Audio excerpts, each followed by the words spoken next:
In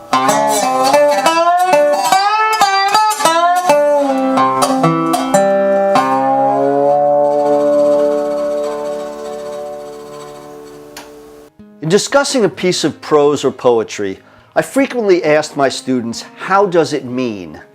At first, it's a somewhat confusing question. Don't be concerned only with what you say. Think about how you say it. In conversation, someone may have said to you, "Don't use that tone of voice with me." That chastisement wasn't criticizing the content of your remark. It was addressing the way in which you said it.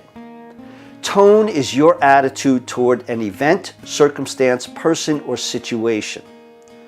Tone is easy to recognize in spoken language. You know how to change your voice to make a statement sound pleasant, challenging, respectful, or agreeable. But recognizing a writer's tone is a bit more challenging. Imagine that a parent asked you to do a household chore like taking out the trash. You were in a good mood, and you know it's your responsibility anyway, so you respond, "Okay, I'll do it." Your voice would probably sound cheerful or at least compliant. Now, imagine that you were tired and a little cranky and you were thinking you were being asked unfairly. Your response might sound something like this, "Okay, I'll do it." Although you're using the exact same words, the tone of your voice is revealing your displeasure with the task.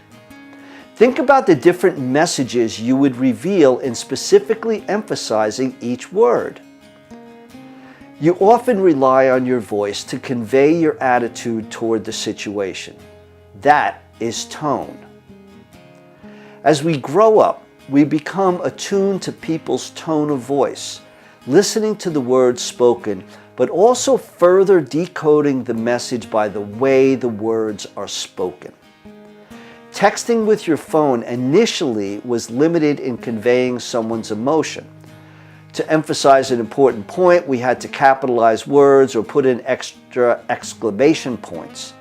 Combinations of punctuation marks, like using colons or parentheses, were an early attempt to color the tone of a message. Emojis now have addressed that limitation. You can often enhance your message with various symbols expressing the feeling you want to convey, a feeling that may not be conveyed fully through your words alone. The challenging element of tone is conveying and deciphering it through the written word without the assistance of emojis and without the writer specifically identifying his or her attitude toward the subject. You may not have thought you needed to say you were annoyed when you had to take out the trash. You let your voice convey that subtext. So, how do we determine a writer's tone, and then how do we as writers convey a particular tone?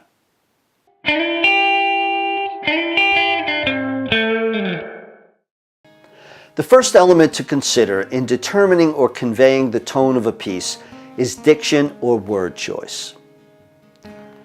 Let's first look at two different types, formal and informal tone. If you were going to write to a local government official like a mayor or town board member to request funding for a skate park, you should use a formal tone. That tone would be revealed in your choice of words, as in the following example. I respectfully request the necessary money for the construction of a skateboard and rollerblade facility in the town park. Obviously, the word respectfully gives some indication of the tone of your statement, yet all the other words are proper. You'll also notice that the sentence is complete and grammatically correct, which brings up the second element of tone, syntax, which is sentence structure. Now, imagine if you were to write your friend a note asking him or her to meet you at the park after school. You would probably use an informal tone, as in the following example. Yo, what you doing after school? Park good? While a note like this may not actually reflect your style, you can see the obvious differences between the two statements. The second statement uses colloquial language, improper grammar, and a sentence fragment. clearly the first is formal and the second is informal. There are well over 1 million words in the English language, with new ones being added regularly. And that number may not include all the slang or acronyms we employ on computers or mobile devices. In the previous examples, there was a clear difference between the formal and the informal tone, primarily because I used non-standard English and grammar.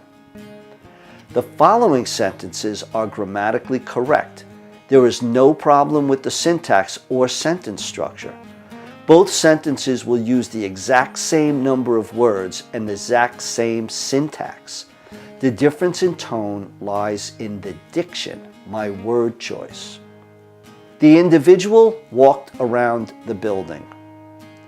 The statement is essentially neutral. It doesn't convey much emotion about the situation. It merely states a fact, an observation about a person's movement. Notice what happens when I swap out 3 of the words. The stranger prowled around the premises. Stranger, prowled, and premises all add a suspenseful mood to the statement. They also express the writer's tone, an attitude of uncertainty or discomfort.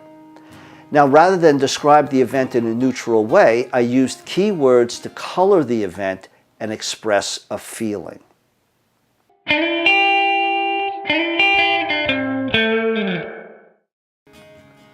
As you have seen, words are powerful tools in conveying tone. In choosing the diction in your writing, or considering a writer's word choice, you must also pay attention to a word's denotation and connotation. Denotation is a word's literal meaning. Connotation refers to the emotional baggage that a word carries, its fringe of associations. The words house, home, and domicile all share the same denotation as a place of residence. Each is a synonym for your physical abode, yet their connotations vary.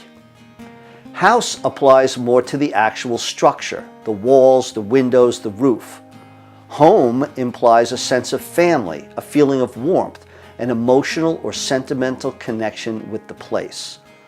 Domicile has a legal connotation, a formal attitude devoid of feeling.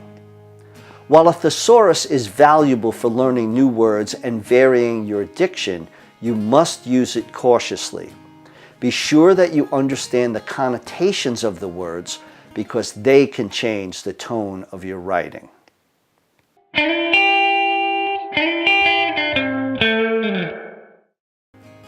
The attitude toward a particular topic or subject is also revealed through the imagery that you or another writer constructs with the diction and syntax.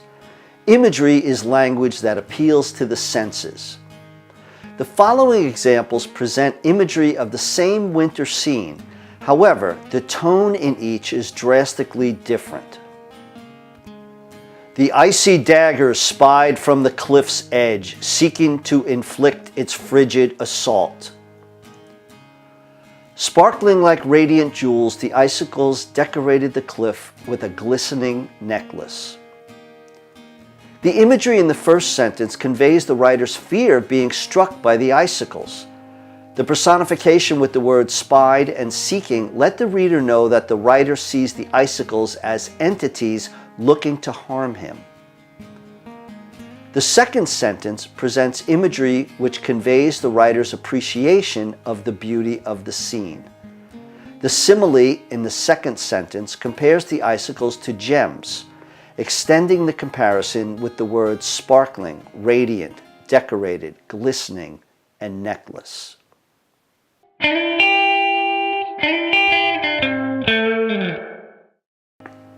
As a reader, your first job is to decode the literal meaning of the words, to understand the what of the text. Then you need to consider the writer's tone, his or her attitude toward the topic. Look at the diction, the writer's word choice. What are the connotations of the words? Are there associated meanings? Do the words convey any particular feelings? Does the writer use slang or elevated vocabulary? Look at the syntax, the sentence structure the writer employs. Is it grammatically correct? Are the sentences simple or complex? Examine the imagery the writer employs in the text. Does it reveal his or her attitude toward the topic? How does it make you feel? Now, as a writer, think about your topic and your attitude toward it. Can you express a feeling without directly stating it? When you proofread your work, don't merely correct spelling and punctuation. Go to the next level and craft your writing.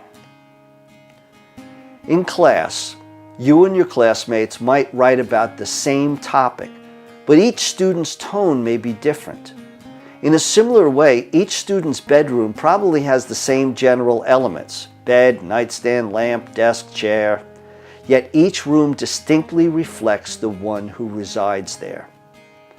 The tone of a piece of written prose can be as varied as all the human emotions. The tone may be friendly, bitter, angry, loving, disgusted, excited. You get the idea. In each of the following sentences, try to determine simply if the writer's attitude is positive or negative toward the subject. The golden brown pancakes, stacked far above my coffee cup, beckoned me with their buckwheat richness and juicy blueberries.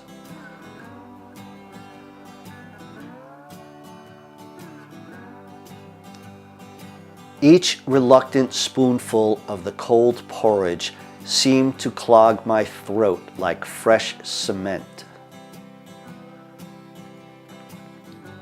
The shattered windows and phlegm-colored paint of the building, darkly unsettling in the moonlight, stood sentry over an abandoned lot.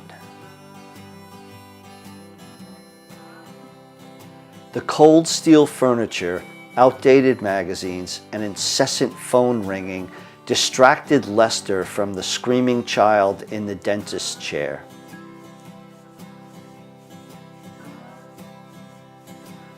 Enveloped by the freshly laundered down comforter, Sylvia drifted slowly into pleasant dreams.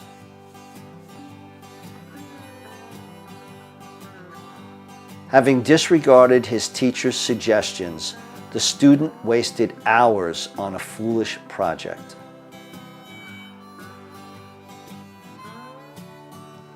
She worked diligently, studying her findings and persevering to arrive at a solution.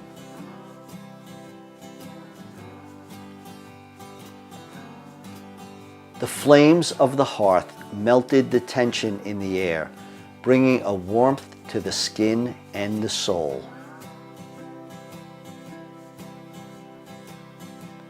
The fire raged through the tenement, indiscriminately incinerating the memories of the families.